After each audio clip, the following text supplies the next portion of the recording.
Okay, we are underway for tonight's webinar, and it's called The Tale of Bruno. And what we want to do today is talk to you about bears, bear behavior, and why bears do what they do.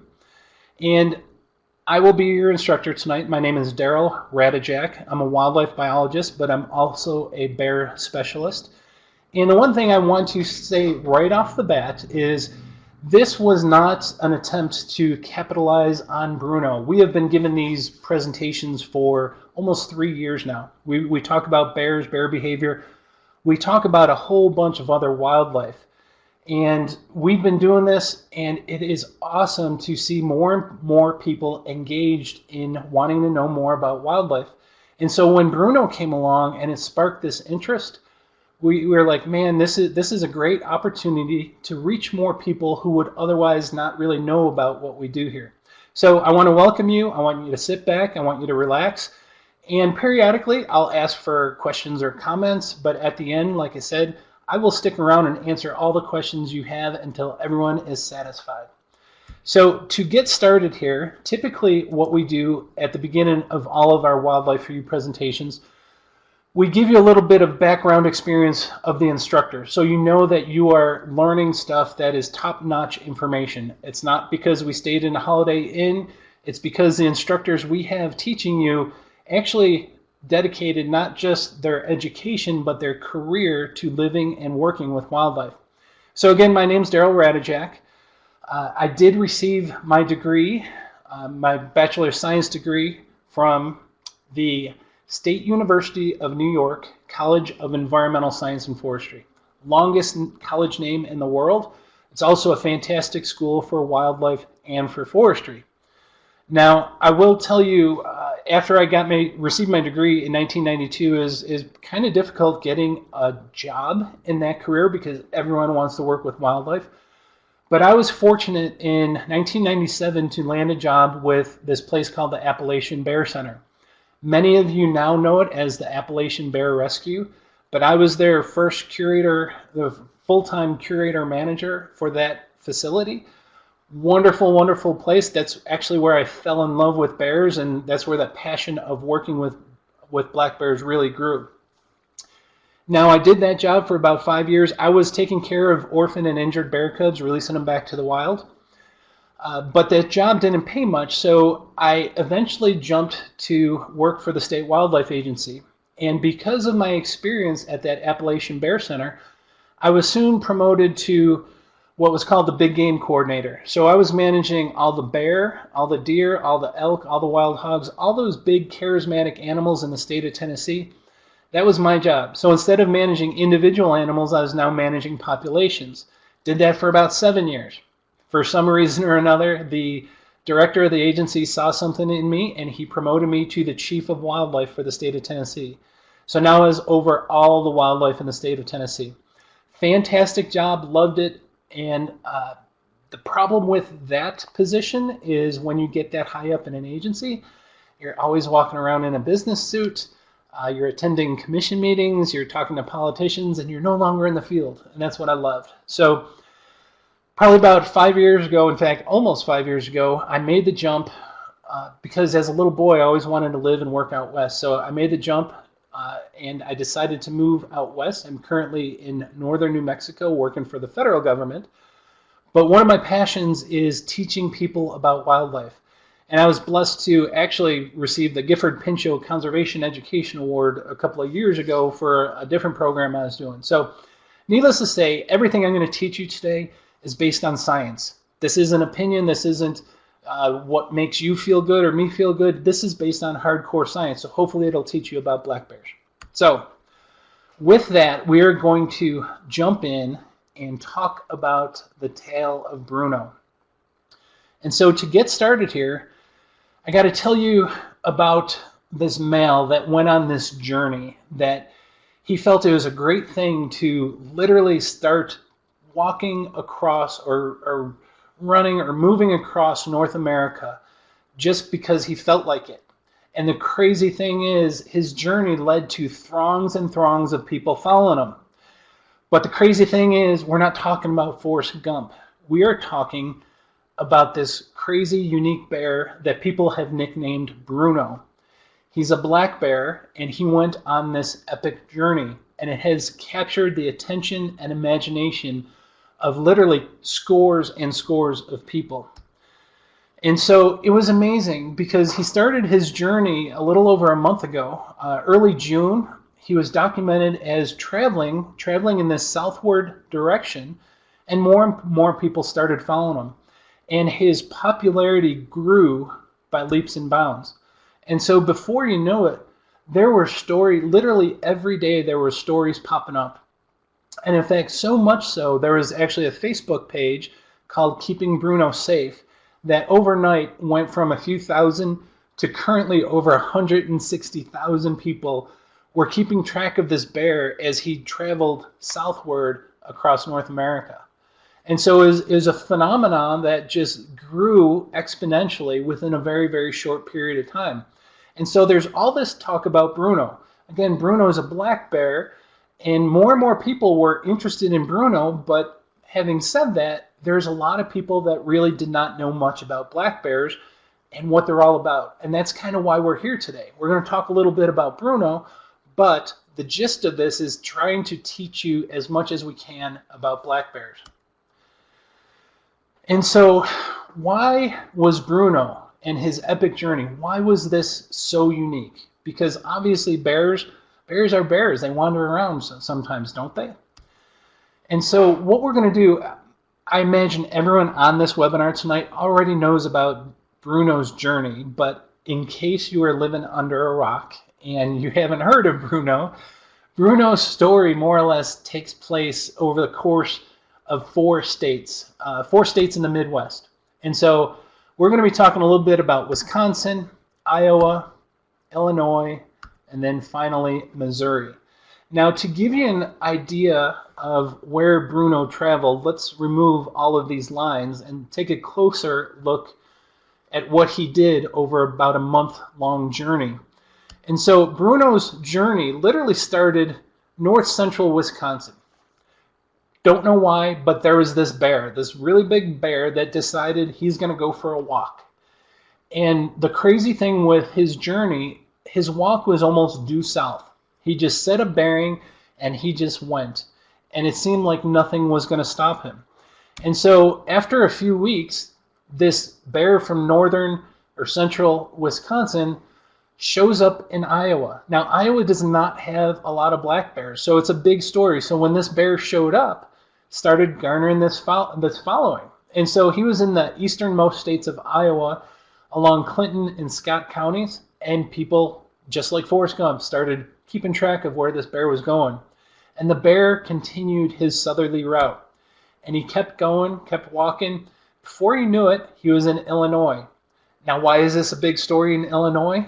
It's because Illinois doesn't have black bears. And so when this big black bear shows up, it was a big story. And again, more and more people were following. Forrest Gump's legend was really following Bruno along. But Bruno didn't care. He just kept walking. He kept walking in that southerly direction. And so he got to a point where he literally had to cross the Mississippi River. Believe it or not, he probably crossed the river a couple of times, but it's not that crazy or odd for a bear. Bears are awesome swimmers. For a bear to cross the river. But he was documented crossing the river somewhere around Clarksville, Missouri. And so he finally left Illinois and he ended up in Missouri after swimming the Mississippi River. And then last but not least, where Bruno ended up, he ended up about 60 miles away from St. Louis, Missouri. That southerly trajectory that he was taking unfortunately led to a major metropolis. St. Louis literally loomed in its way. And so he got about 60 miles from St. Louis, and unfortunately that's where his journey that we know of ended because he got himself in a pickle.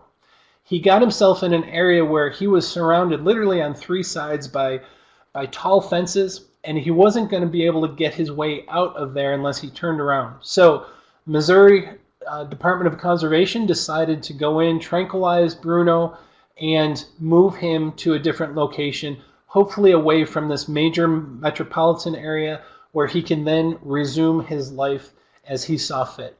So that's kind of the journey of Bruno. So the question that we have, or that I wanted to address tonight, is why in the world would a black bear make such an epic adventure? In fact, I've been asked. It's wonderful because a lot of my Wildlife for You students were sending me text messages or emails to say, hey, Daryl, did you hear about Bruno? What's going on? Why is he doing that? And so I wrote a couple of different little stories. I even posted it on the Keeping Bruno Safe Facebook page.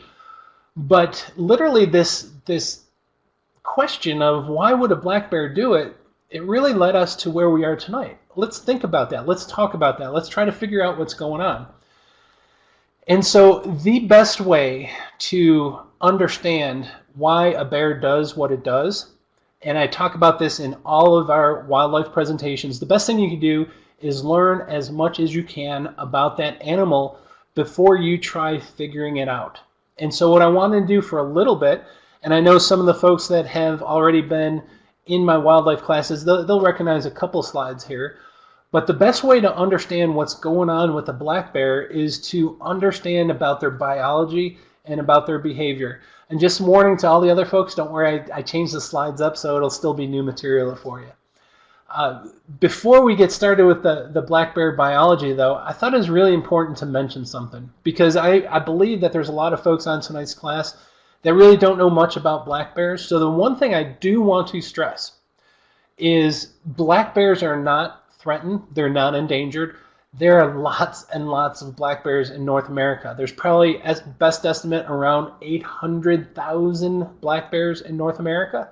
So it's not like they're an endangered species. They're not going extinct. They're doing really well. But look at that map. That map used to be almost completely covered in black bear range when the Europeans first came here.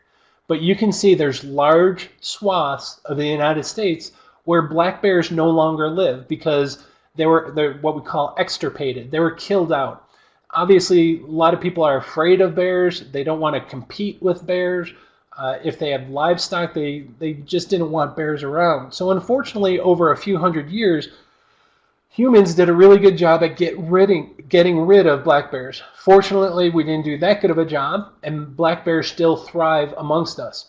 What is absolutely crazy is if you ask most people what black bear populations are doing right now, are they going up, are they going down, or are they staying the same? Actually, let me ask that question. Especially for the new folks here, what are black bear populations doing in North America right now? Are they going up, are they going down, or are they staying the same? You can go ahead and type in the comments section.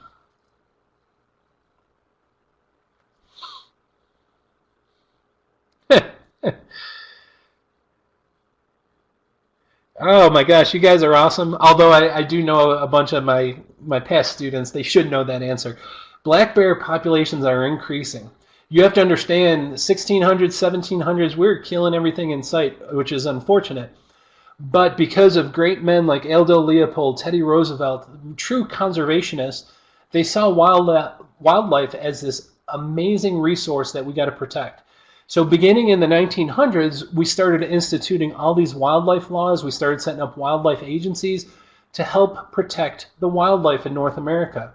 And because of that, many populations have rebounded. Not all species are doing well, but many populations are doing really well, black bears being one of them. And so, especially over the last couple of decades, black bear populations are skyrocketing, especially in the eastern half of the United States. So they're starting to fill in those areas where they've long been extirpated. So just so everyone knows, black bears are doing good. There's a lot of places we don't have black bears, but give it a few decades and we might have black bears. Okay, so what I'm going to do, I'm going to jump into basic biology of black bears. For all the new folks, again, my old-time students, don't answer. But I want to talk about something really cool because I think this is one of the most fascinating things about black bears. Just so you know, black bears, scientific name is Ursus americanus. It's a single species, the black bear. There's also brown bears, which are also known as grizzlies. There's also polar bears. But we are going to be talking tonight about black bears, Ursus americanus. Now, a black bear comes in different colors. Almost everybody knows that black bears are black. In fact, almost all of the black bears east of the Mississippi come in this color. The vast majority of black bears in North America are black. But they don't always only come in black, and this is what's fascinating about them. They can also come in this brownish color. That is not a grizzly, that's not a brown bear. That is a black bear that just has a brownish coloration to them. They can also be somewhat blonde. Again, this is very grizzly-like, but this is not a grizzly, this is a black bear. What we have here in the Southwest, oftentimes these more drier, arid climates, we have cinnamon-colored black bears. Absolutely gorgeous. The redheads are fantastic. Now, this is where I'm going to ask the new students, not the old students, what are other colors that black bears can come in? Does anyone know?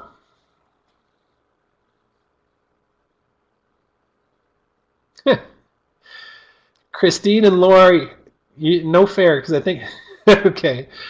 Yeah, Christine got it. It's amazing, but believe it or not, black bears can be white. Now, this is not an albino black bear. This is a white-colored black bear. These are found Kermode Island. They're also called Kermode bears or spirit bears. They're found near they're on the islands near Vancouver, Canada, so the western coast of Canada. But these spirit bears are simply white-colored black bears. We actually did a Wildlife for You webinar just on spirit bears, which was really, really cool. So they can come in white, and then I won't quiz you, but my other favorite color for black bears is they come in this almost bluish tint to them. These are black bears that are called glacial bears, and they're found along the southeastern portion of Alaska, a couple of islands out there. But these glacial bears, again, they're black bears that have this bluish, grayish tint to them. So all those different colorations, from black to red to blonde to brown to blue to white, those are all one species of bears. They're black bears. So just because if you go out west and you see a bear and it's brown, don't automatically think it's a brown bear or a grizzly. It could very well be a black bear. Okay, so now I'm going to jump into the fun stuff. This is the hard biology. So grab another bowl of popcorn because this is where it gets fun. So what I want to do, again, this is all leading up to explaining Bruno's behavior, but we got to talk a little bit about the biology, the different characteristics of bears. So first and foremost, how big are bears, black bears? Believe it or not, they're not that big. Mature females will weigh anywhere 150, 200, sometimes 250. Even a big female can go up to 300 pounds. Males are typically bigger than females. They'll go from 250 all the way to 400 pounds. Yes, without a doubt, they can get much bigger. Typically, when they get much bigger than this, it's not because they're feeding on natural foods, it's because they got into an artificial man-made food source. And so typically wild black bears fall in this weight range. Now, I've got to tell you a little story. I've worked with bears all my life. When I was working with bears in Tennessee, a woman had called me because she was concerned about this small bear that was coming in and raiding her bird feeder. And I told her, ma'am, you got to pull the bird feeder down, make sure that bear does not get used to being fed by you. She's like, no, sir, that's not what concerns me. She's like, I'm really concerned because this bear doesn't look good. It's rather sickly looking. I can almost see its rib cage. It's only about the size of my German Shepherd. And so I was thinking, well, maybe there is something wrong with this bear. And I asked her, I said, ma'am, can you tell me how much do you think that bear weighs? And she told me, she's like, sir, it can't be any more than 300 pounds. I'm sorry, but I don't know how many 300-pound German Shepherds there are out there. So what that story is going to show you is that people see a bear and it's larger than life. Now, typically, and this isn't a knock against anyone because I was the same way before I started working with these bears. Typically, when someone estimates the weight of a bear, the biologists usually divide by 2, and it's usually really, really close. So 400-pound bears are usually about 200 pounds. It's just amazing. Bears appear larger than life. They got a real thick coat, but typically they're not as big as many people believe them to be. Okay, so this is where it gets into the Bruno side of things. Now, if you look at the home range of a black bear, it's highly variable. I have here 60 to 150 square miles. Those are ballpark figures. They could be a lot smaller than that. Typically, what defines a home range is that home range has to contain everything for that bear to live. So all the food sources, the water sources, the mates, that's what defines a home range. And if there's plenty of that around, the smaller home range they could have. But sometimes when there's not a lot of food sources or not a lot of mates, their home range could be a lot bigger. And so what we're going to do, we're going to talk about this home range, the 60 to 150 square miles. So remember this map? I showed you Bruno's travels and where he came from and where he went to. And what I want to do is kind of talk to you a little bit about this home range concept. So let's look closer at where Bruno wandered about. And so we'll kind of zoom into this Midwestern section of the country. And so that home range of 60 to 150 square miles, what I'm going to do, I'm going to draw it up here on the map so you can see it. So did everyone see it? I drew it in already. Here, let me draw it again. Keep a close eye on that map. Drawing it in again. You see it? If you don't see it, I'll point to it. That yellow dot, and I drew it in a couple of times, that yellow dot represents roughly the size of a home range of a black bear. That's actually a kind of big home range. And so that is what a bear, an average bear, will spend his whole life in. And they could find all the food, all the water, all the mates, everything that they need in that small little dot. And so if you understand where Bruno came from, and especially if you know how far Bruno traveled, this is why Bruno's story is really, really special. It's just unheard of. Yeah, there's other examples, but it's truly remarkable because typically the average bear does not go on walks like this. And so this is kind of what we're going to try to figure out tonight. So let me finish with the bear biology. You have to understand bears are omnivores. And what an omnivore is an animal that will eat both meat and vegetable matter. So they're not picky. They will eat anything they find. In fact, we say bears are opportunistic. Literally means if a bear finds it and it's edible, the bear's going to eat it. And so literally bears are what I call eating machines. Now, why are they eating machines? A lot has to do with the fact that bears hibernate. I've got another webinar, in fact, a couple other webinars called Super Sleepers that talk about black bear hibernation. But the thing you have to understand when a bear hibernates, he is going to go for a long period, whether or not it's a month or a couple of months, all the way up to 5 months, maybe even 6 months in those northern latitudes. They're going to go months on end without eating. That is extremely taxing on a bear's body. So when a bear emerges from the den, from that long hibernation, he is starving. He or she may have lost up to 30% of their body weight. And so they're looking to recoup the weight that they lost. So they've got to gorge themselves. They got to eat. Usually in the springtime, bears are not in the best of moods because they're hungry and they're looking for food. And unfortunately, there's not a lot of good wild foods available because there's no fruit crop, there's no nut crop. They're more or less eating grasses, carrion, anything that they could find, they're going to be consuming. Now, they do get a little bit of a break in the summertime when the berry crop comes in, but then their body has to start preparing for the next hibernation, and they have to put on extra weight. So they begin gorging themselves again. Fortunately, at that time, you have the berry crop, you have the nut crop. There's lots of foods rich in calories that the bear is able to find to put on that weight.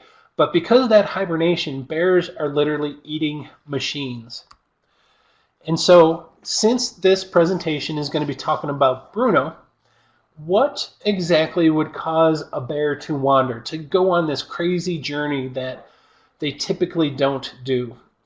Well, when I was thinking about this, literally it boiled down to there's 3 primary reasons why a bear may wander. And so the first reason is they go in search of food. Something happened with the natural food sources. They got to find food in order to survive or in order to put on the weight for the hibernation. So that's one reason a bear may wander a great distance.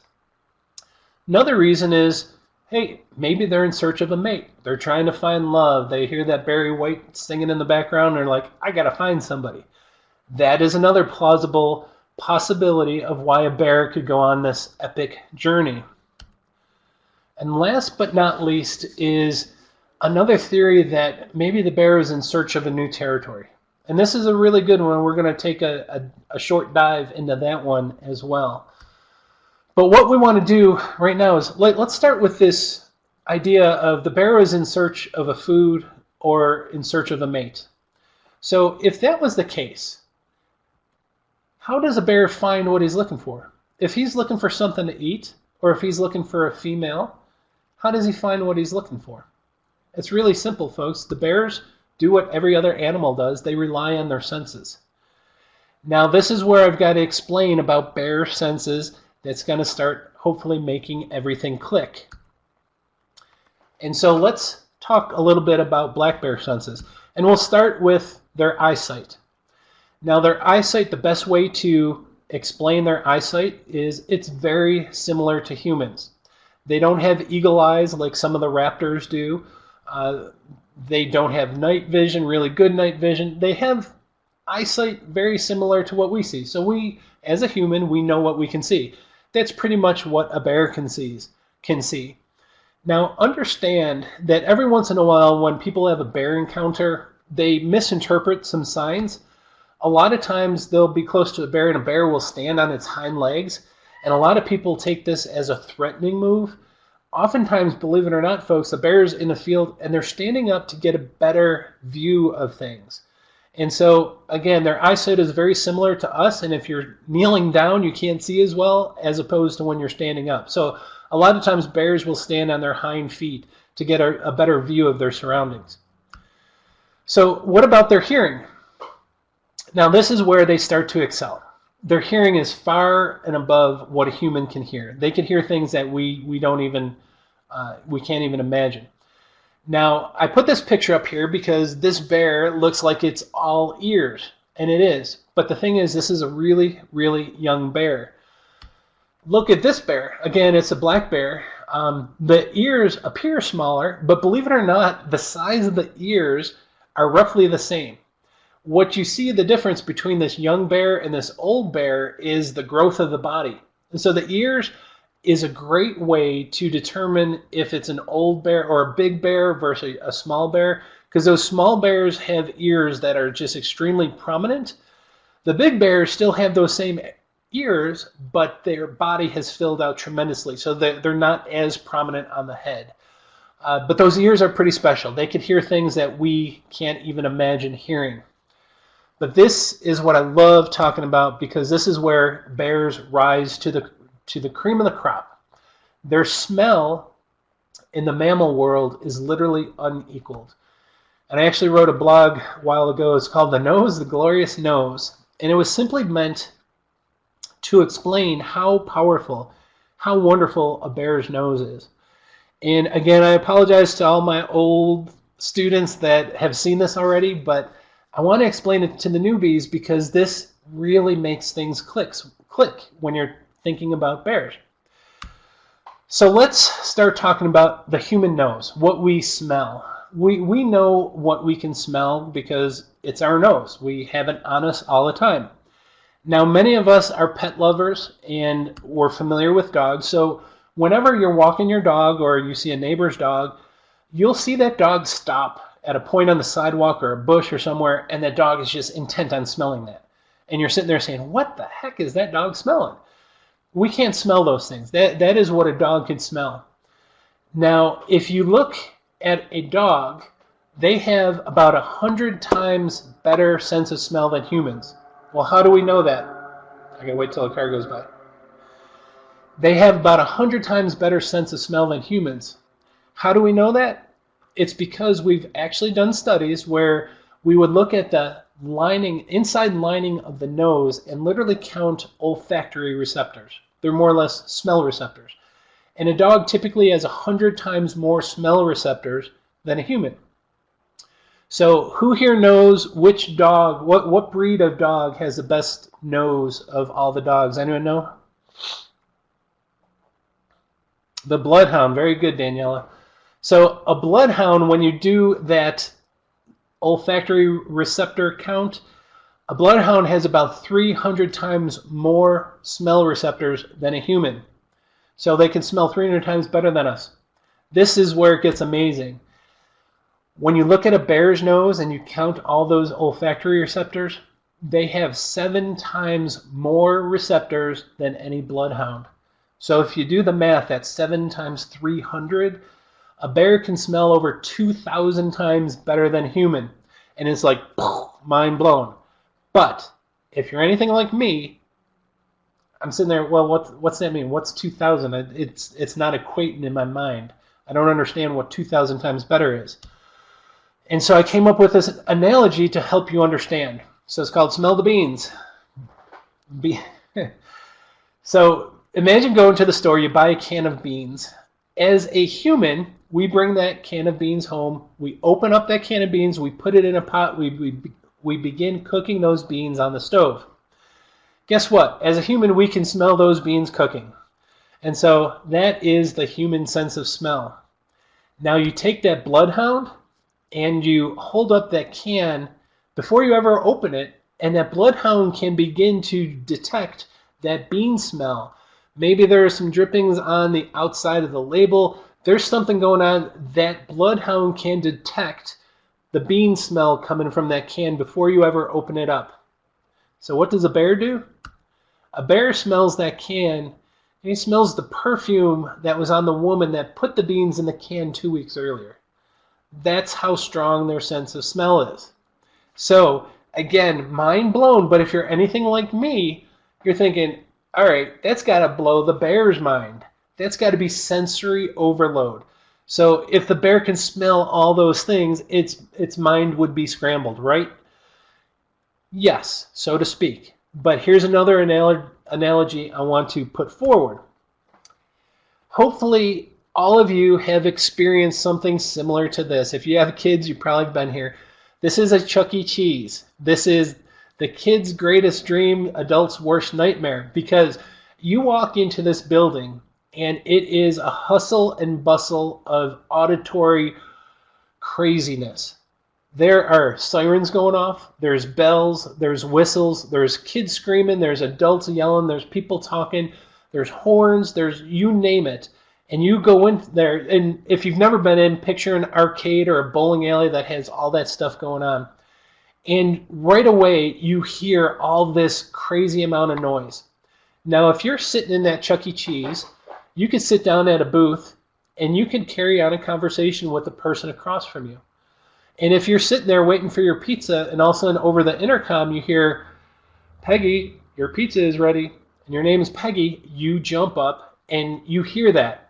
How does that work? Because there's hundreds of all these auditory distractions. How did you hear that one call for your name? It's because our brain can focus on what we want to hear.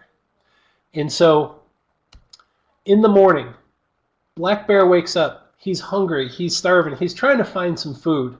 When he wakes up, I promise you he can smell the honey that's in the beehive up in the oak tree. That bear can also smell those blackberries that are ripening on the vine just down the road. He can even smell some of those grubs or the insect larvae that's coming out from under the log down by the stream. And then oftentimes he gets this other whiff of this food, these burgers, these brats, these hot dogs.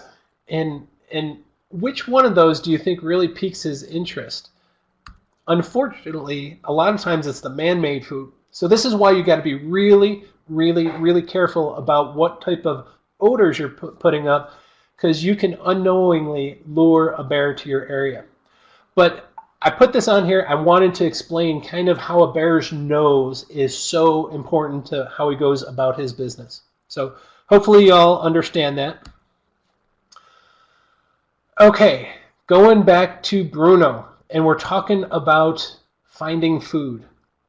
And so here's the thing, folks. I kind of showed you what a bear's home range is, This is an actual representation of different bear home ranges. This is over in California. But the purple, yellow, white, red lines are all different home ranges. Now, typically, a bear finds all their food requirements within their home range. That helps define their home range. And so finding food or going in search of food, that does not explain Bruno. He's not going to head south for almost 500 miles in search of food. So we can throw that theory out the window. So let's move on to the next theory. What about Bruno finding a mate? In fact, I've seen a number of interviews where people say, oh, he's looking for a mate. Here's the thing, folks. Same thing with food. Males and females, their home ranges typically overlap.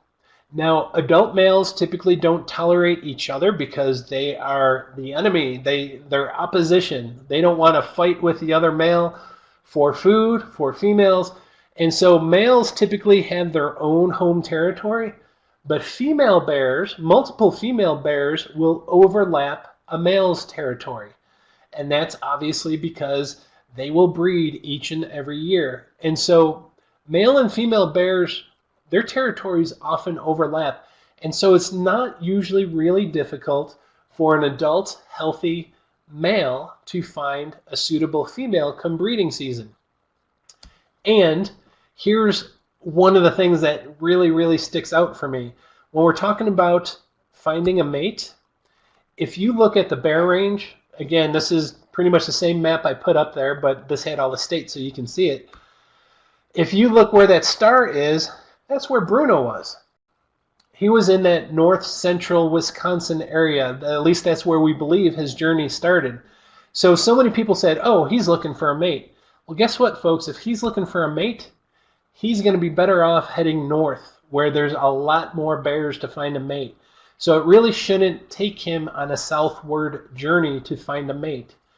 So when we're talking about finding a mate, you know what? This really doesn't explain Bruno that well either. So let's talk about this last theory I proposed. Well, maybe Bruno was in search, sorry, I got a fly buzzing around me. Maybe Bruno was in search of a new territory. And this is a really good suggestion, simply because the mate, the food, those two possibilities are typically within the home range. But what if you are a young male and you don't have a home range and you've got to establish your home range, or you have to establish a new territory? So what about that? Well, let me tell you, again, I've worked with bears all throughout my career, and at one point in time I was the bear coordinator for the state of Tennessee. So hopefully y'all know this is the state of Tennessee. You know what it looks like. Smack dab in the middle of the state is Nashville. And so if you look at that dark yellow line a little bit to the east of Nashville, that is the Cumberland Plateau. And we're starting to get more and more bears up on the Cumberland Plateau. And so we knew we had this small population of black bears up on the Cumberland Plateau. And what had happened about 10 years ago, I don't know the exact year, but I recall this when I was the bear coordinator for the state. We started getting reports of this bear that was going on this epic journey, very much like Bruno. And we were getting more and more reports of this bear. And so we started following it, and we kept hearing where this bear traveled. And lo and behold, this bear went on a major walkabout. He just kept going and going and going, and then he turned around and went going and going, and he ended up going in the exact same spot from which he started. So this bear went on this epic walk, literally around the entire city of Nashville. And how did we know this bear was doing it? Much like Bruno, we weren't following him like a big crowd like Bruno had, but we were getting trail cam pictures, photographs, just reports of this bear coming into their area, which typically didn't have black bears, so he was easy to keep track of. And so as we received each one of these reports, we put a little pin on the map. And we literally followed where this bear went. And he was a young male. He was only a couple years old, not very big. But believe it or not, he went on about a 300-mile roundabout route all the way around the city of Nashville. And sure enough, he ended up back from where he came. Probably the reason he didn't settle down was because he wasn't finding any females in those areas. And so fortunately, he ended up back on the Cumberland Plateau where he was able to find a female. So these large walkabouts are not that uncommon. And so what about Bruno? The problem is this finding a new territory does not explain Bruno, because those new territories are typically sought from those young males that are getting kicked out of their home territory when they're only a couple years old. And if you can tell, Bruno was not a young bear. There's estimates he was between 300 to 400 pounds, and he was a good-sized bear. I don't know his exact weight, but he was definitely not one that was getting kicked out of his territory. He would be a bear that would kick other bears out of his territory. So unfortunately, this too doesn't do a good job at explaining Bruno. And so what I'm going to do, I'm going to throw out one more what about, because I've heard this mentioned a couple of times. What about the idea that Bruno was a bear that was moved and then is just trying to find his way back home? Now, I'll tell you, this is a fantastic thought. This here is a picture, and I apologize for some of the grainy pictures. Most of my bear work was done in the early, mid-90s, so to speak, and so that was way before iPhones, and we had to actually take our camera to the pharmacy to get pictures developed. But this was a bear that I released. That's Kim DeLozier, who's the head biologist for Great Smoky Mountain National Park. This was a bear we released in Cades Cove of Great Smoky Mountain National Park. But the reason I put this picture up there is every once in a while we will have to move a bear for one reason or another. And state wildlife agencies did this quite often. About 10, 20 years ago. This was what they did when a bear was getting into trouble. They would capture it, move it to a different location, and let it go. The problem that we found out over time was that these bears often try to return home. Unfortunately, when they try to return home, they get into more trouble. They'll seek the wrong food sources, they cross roads, they get struck by cars. So it wasn't a good service for the humans spending time capturing the bear because the bear is going to return, and it wasn't good for the bear because it just added all these additional threats to the bear. And so the thought was maybe Bruno was a bear that was captured somewhere, moved, and he's just trying to find his way home. Maybe that was going on. Well, excuse me, that was a possibility. I'm going to tell you another story because it just dawned on me. It's not just adult bears that have this tremendous homing instinct. Many of my followers know that when I worked at the Bear Center, I had many escapades with some of the young cubs. And that's my arch nemesis, nicknamed Houdini, because I accidentally lost Houdini when I left a door open to the building I was in.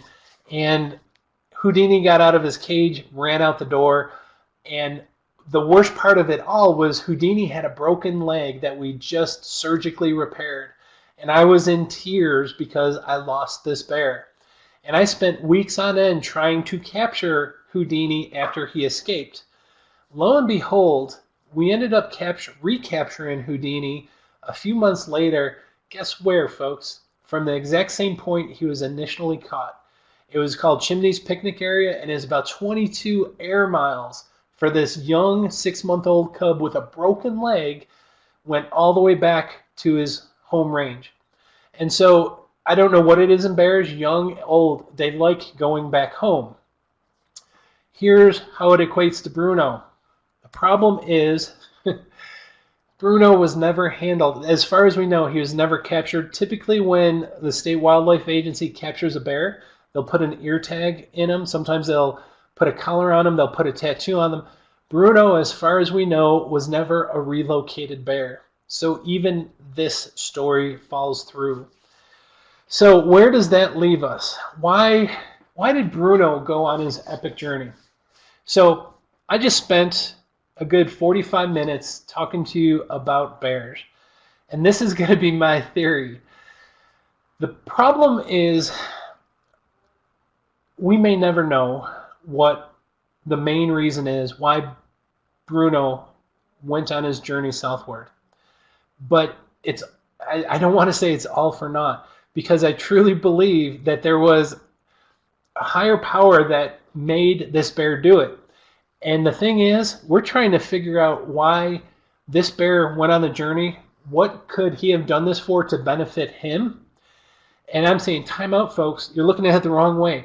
This journey of his was not to benefit this bear. This journey ended up benefiting all those people that I just circled. The people sitting here listening to me right now, because this bear inspired people to think about black bears, to care about black bears, to try to learn and want to learn more about black bears. And this is a wonderful, wonderful thing. I don't care if we never learn exactly why Bruno did what he did. We know why bears do some things, but we don't know everything. And that's okay. That's what keeps our imagination spurred, keeps us wondering, keeps us interested, and most importantly, it keeps us caring about these animals. And so regardless of why Bruno did what he did, you have to understand bears are truly wonderful and captivating animals. And I spent my whole career, my whole life, learning and trying to educate people about them. And the thing is, folks, it's your knowledge that often equates to their existence. So whether or not it's an endangered species or a species like bears, humans have to learn with these different species, because that is what we need in order for these animals to exist. And with that, I just got to thank Bruno for doing what he did, because it has inspired the masses. All those Bruno followers are now a little bit more interested in why black bears do what they do. And I apologize for not stopping to take questions. I wanted to get through all this, but I'm going to be around the whole night. Here is where I want you guys to start asking me questions. I will answer those questions. I'm going to show a few photo credits. I can't thank the people enough that has sent me photos or where I got them off the internet. But I will tell you, especially with all the new folks, all my old students know this Wildlife for You, this is what we do. We give these presentations usually every couple of weeks about different wildlife topic. If this is your first time, please do me a favor. We have a Facebook page, Wildlife for You Facebook page. If you could leave a comment or a rating, I think there's a way that you can rate what you have seen tonight. Please provide that comment. It helps us tremendously in knowing what we're doing right, but most importantly, what we're doing wrong. If we can perfect or improve on things, we absolutely want to do that. But follow us on Facebook, leave a comment. Trish Stevens, who's the moderator, I don't even know if she moderated anything tonight, but she does the Twitter page. She does a fantastic job.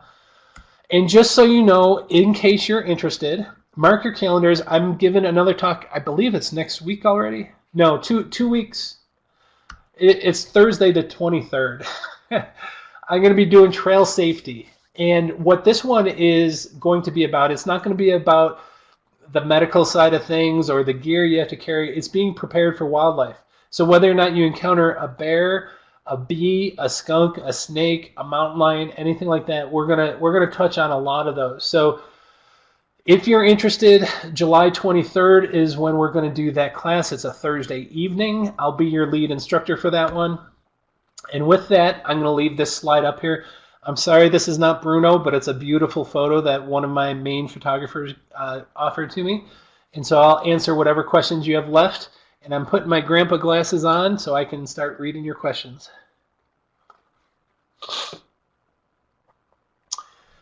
Okay, I'm going to start up higher and work my way down. Jane, I think I already answered your question where you asked whether or not a bear's nose is better than a canine nose.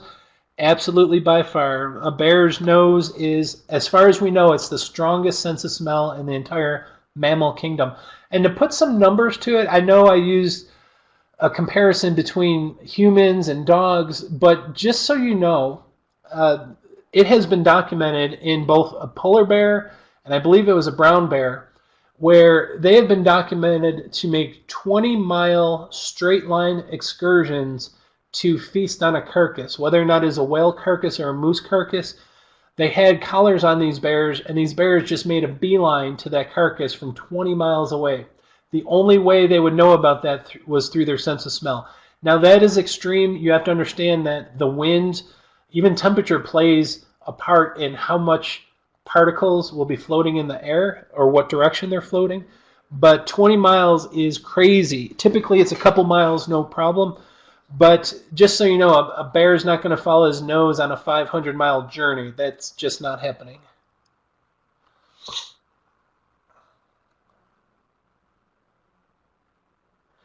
Katie Barber said, my theory was that Bruno got into something like a produce truck and woke up in a far, far away home.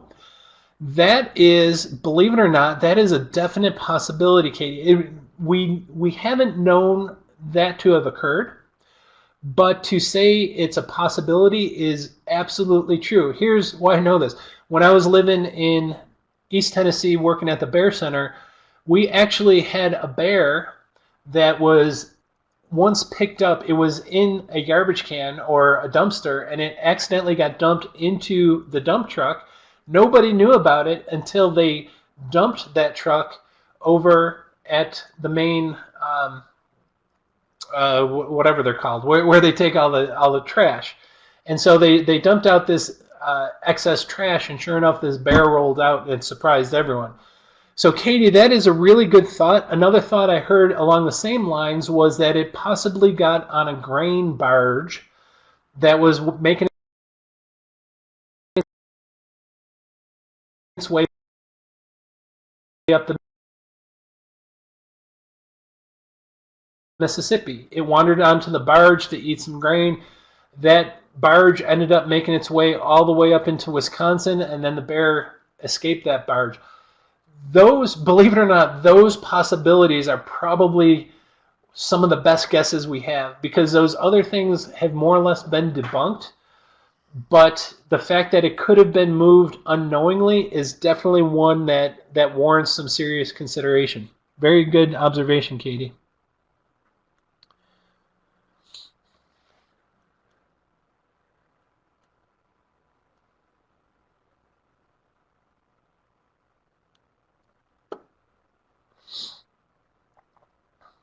Laura says, asked, was Bruno's awesome nose leading him to follow the Mississippi River southern course? The strangest thing about his path, Laura, is how direct it was. It was literally due south.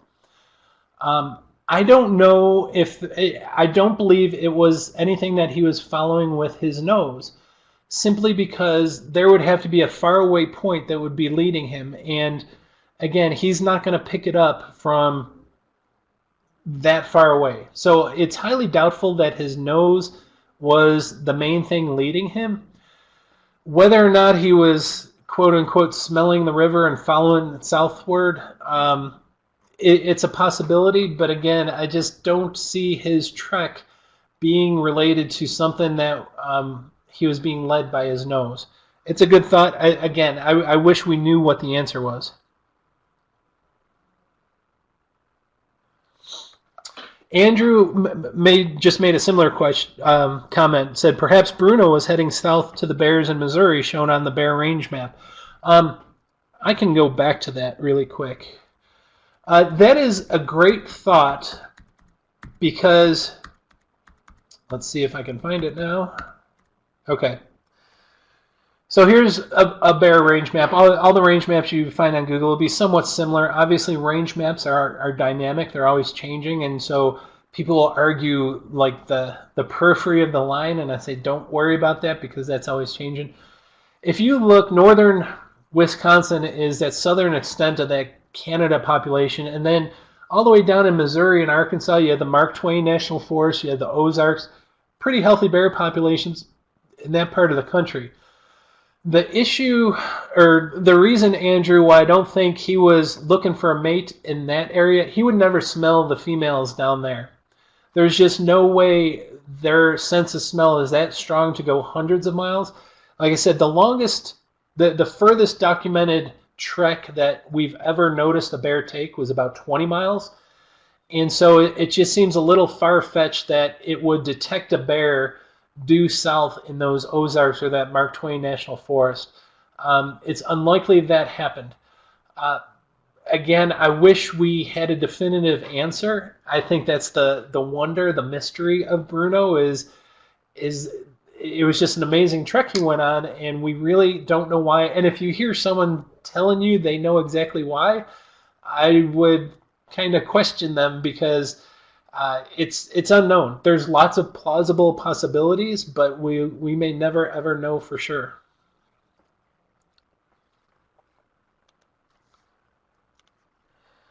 All right.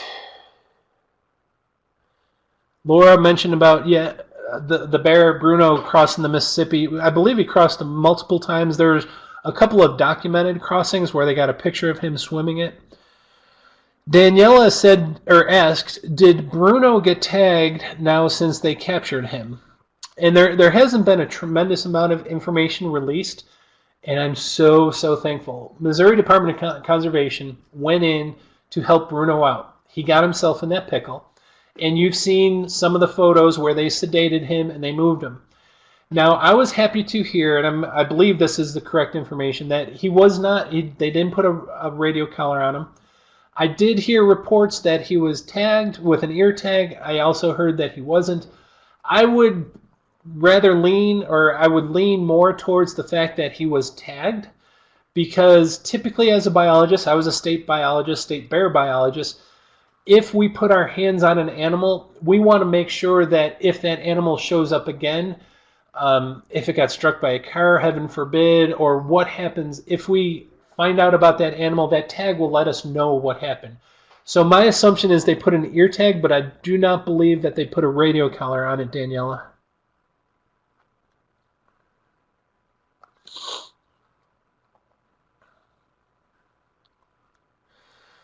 Pat is one of our more learned bear people. She's always reading. In fact, a lot of times she knows more about some of the bear genetic work than I do, but that's interesting information that you posted there about the coloration, Pat. Appreciate that.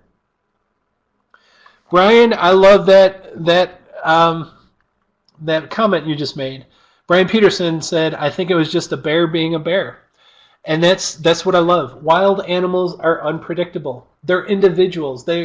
It's not like we know exactly what a bear is going to do or any animal is going to do at any point in time.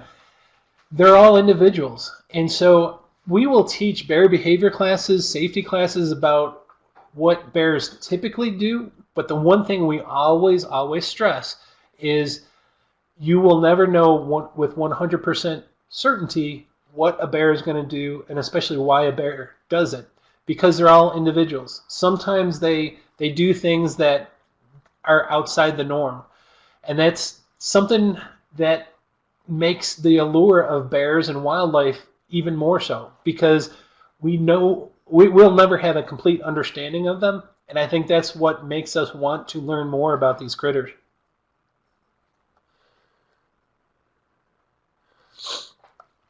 Dana asked, "Is there an investigation underway to find out if Bruno was a victim of human interference?" There's quite a bit known about Bruno. From once he first started, it was early June up in that Wisconsin area when he crossed into Iowa, and from that point forward, Dana, he had a major following. He was literally being reported on daily, obviously, but sometimes multiple times a day, where they knew whereabouts where that bear was. Now, I was getting a little concerned with the more popularity he got, the more interference that was likely to take place. But from what I've seen, instead of getting in front of Bruno, it is very much like Forrest Gump. The people would get behind Bruno, let Bruno go where he wanted to go.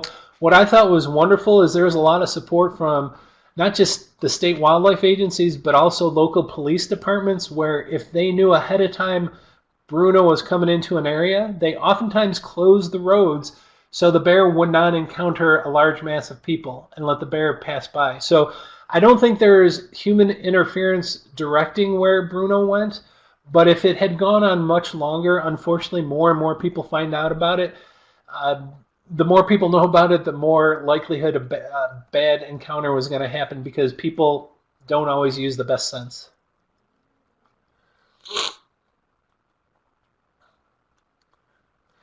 Okay, Mary said she thinks that the bear was trying to get back home, maybe got into a train, car, or truck.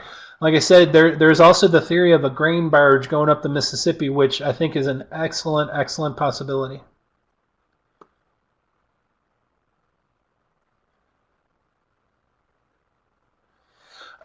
Just so you know, folks, I'm reading a comment here from Carrie Lamac. I hope I say your last name right. Carrie is one of the administrators on Keeping Bruno Safe. That is that Facebook page that has 160,000 followers.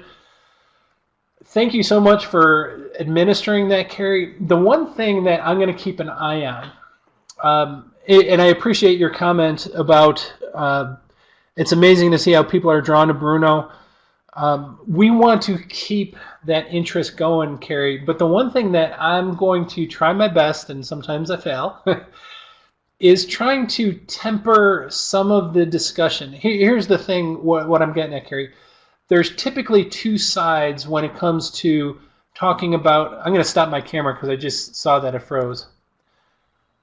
There's typically two sides of when people talk about wildlife, in particular bears. There's a huge group of people that are deathly afraid and just terrified of bears. But then there's another group of people that think bears are cute and cuddly. Neither of those extremes are beneficial. We want to land somewhere in the middle. And one of the disturbing things is we're seeing more and more, there's been posts lately of a couple of videos where people are allowing bears up on their porch because they appreciate bears, they respect bears, they love bears.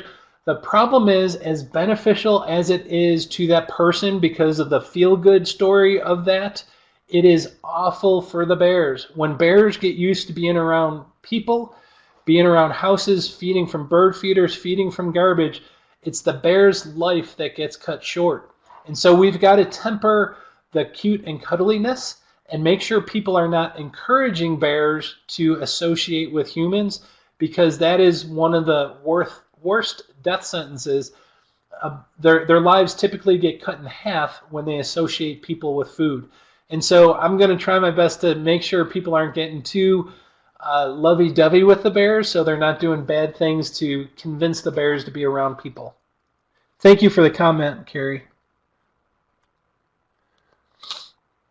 Okay, Susan says, as dogs, perhaps other animals sometimes go off by themselves when the time comes to leave the mortal coil, or Earth, could Bruno have decided to do the same? I don't know. That's interesting, Susan. I know it's been documented in elephants doing these long-distance journeys prior to them dying of old age. Never, ever heard that in a bear. I think if that was something that was bred into bears, these epic journeys would be common. And so it might not, it's interesting to think about, but if that was a typical trait of bears, we would just hear about these epic journeys more often.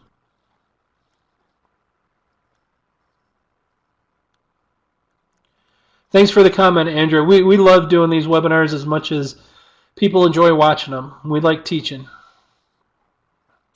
Okay, Tara says, my 14-year-old son has been listening to the webinar and he wanted to know if there has or would be ever a way to utilize a bear to track or locate a particular scent, like a bloodhound. His question came from the polar bear smelling the decaying whale comment. I also want to add he's really enjoyed your webinar. Well, I'm glad he enjoyed it. That's why we do these. That is a fantastic thought, Tara, because as like law enforcement and different agencies are trying to use dogs to whether or not sniff out drugs, to find bad guys, anything like that, without a doubt, they are going to be much more beneficial using their nose to detect those things than any dog. The problem is taming a bear. You see the police utilizing German Shepherds to apprehend criminals or to do these drug sniffs around cars. I'm laughing here because I can only imagine a police department walking out with some type of large black bear or grizzly to do the police check. But that is a wonderful thought. I would love for an agency, especially up in Canada or wherever, to train the first drug sniffing or criminal sniffing bear out there, because I promise you, the criminals will give up a lot faster if it's a bear coming after them than a dog. That is an awesome thought, though, Tara.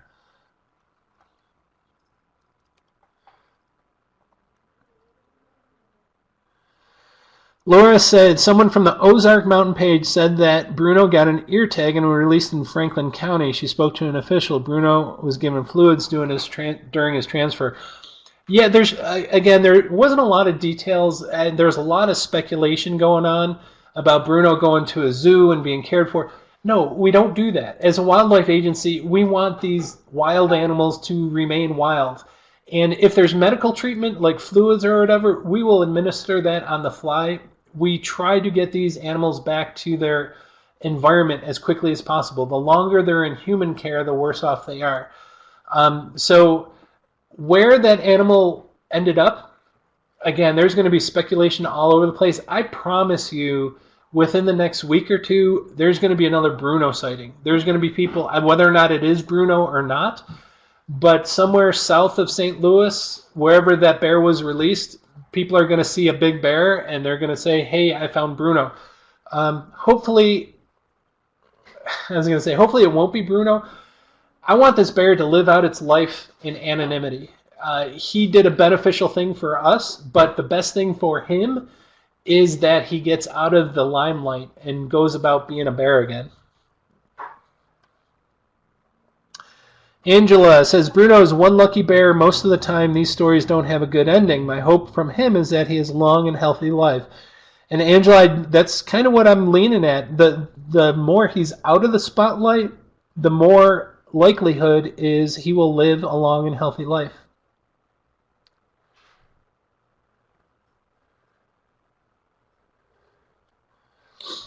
Pat, your comment about no tracking collar or ear tag is, again, I unfortunately don't know the exact information.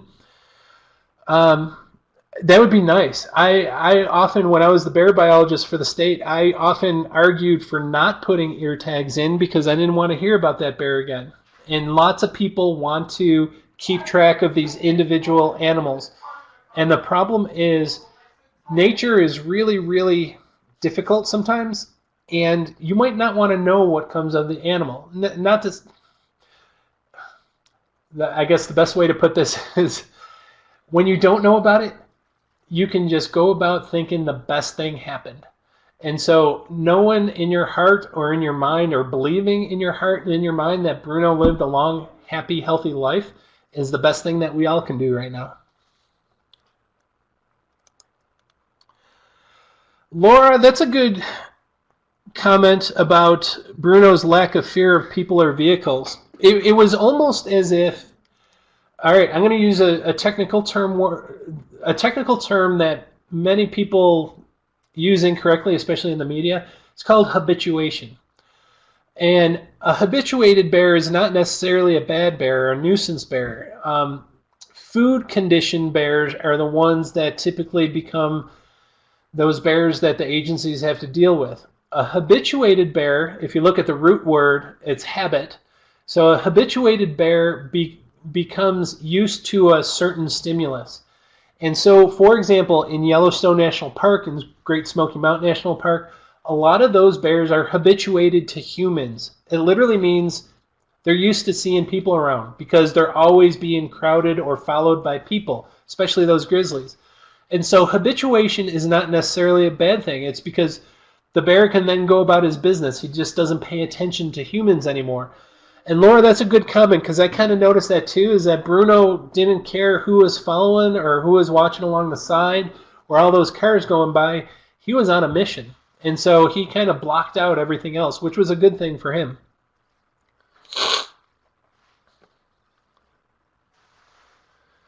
And Carrie, looking at your other comment, that is another fascinating thing about Bruno is he never showed an interest in garbage cans. That was awesome. I love that he never got himself into trouble with cans or bird feeders. That is truly why I think Bruno is one of those stories to talk about. Unfortunately, there's a lot of bears that do end up becoming food conditioned, and that's not how we want bears to end up. And so we don't want to put that kind of bear on a pedestal or talk about that bear because we don't want other bears ending up. Bruno was completely different. He was a man on a mission and apparently never got into trouble until he kind of got himself boxed in.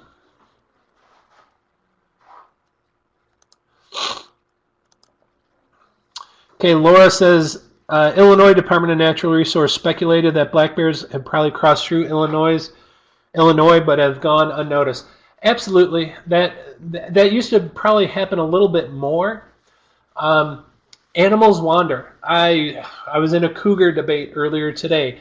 Some of these large animals like bears and cougars can go on these long distance treks. Besides Bruno, I showed you that bear that went around Nashville. There's the cougar that ended up from the Dakotas all the way to Connecticut.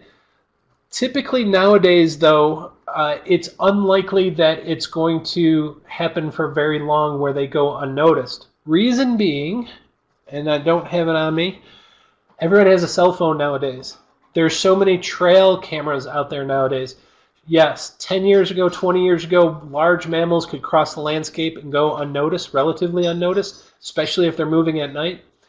But nowadays, with as many trail cameras, which capture animals moving during the night, as well as people with their phones, if there's a large animal walking through any of these states that don't have these large critters in them, before long, someone's going to document it and get a picture of it. So, yeah, I promise you that has happened in the past, but it's probably less likely nowadays.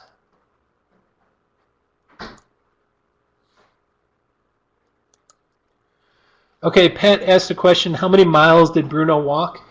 Over 400 miles. If you do the straight line distance from that central Wisconsin where they believe he came from, all the way to where he was captured, I believe it was Wentzville, Missouri. If you do the straight line distance, it is over 400 miles, Pat. But you have to understand that there's a little wavering and wandering between places, and so that bear probably walked closer to 500 miles from just going about his business, making sure he's fed and watered. And so it truly was a pretty remarkable journey.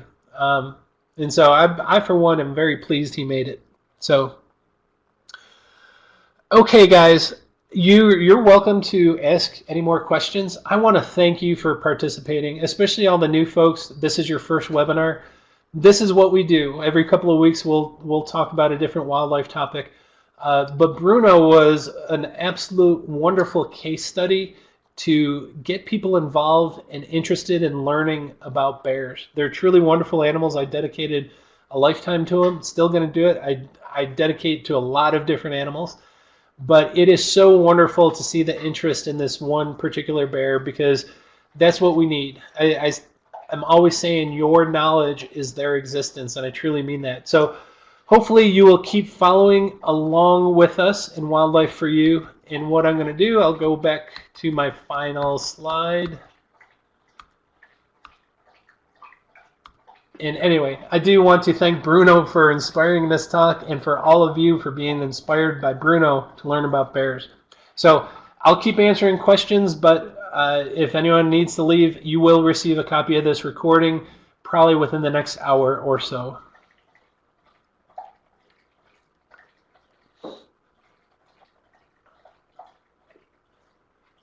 All right, I believe we are done.